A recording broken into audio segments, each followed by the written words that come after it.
Welcome to the Genius Factory. Enjoy the video. You start by securing credentials and creating a minimal client. Do this now so you can iterate.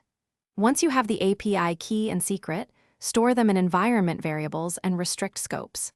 Next, choose REST versus GraphQL based on your catalog needs, then install the official SDK or a simple HTTP client. Make a quick authenticated call with curl or Postman to list products.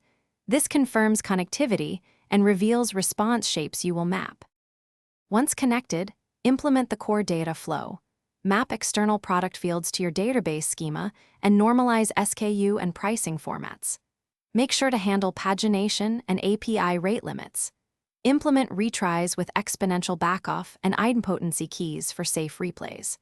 Transform payloads for display, convert currencies where needed, and validate required fields before writing to the DB. Also set up server-side input validation and small batched updates. To finish, deploy to staging and run full end-to-end tests. Place test orders, sync inventory, and confirm webhooks and payment flows. Once green, deploy to production with feature flags and gradual traffic rollout.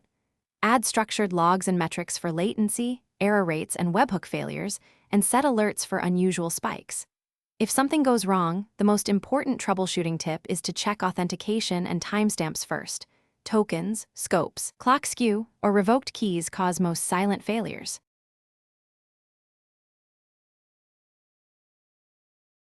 Thanks for watching. If you found this helpful, don't forget to like and subscribe.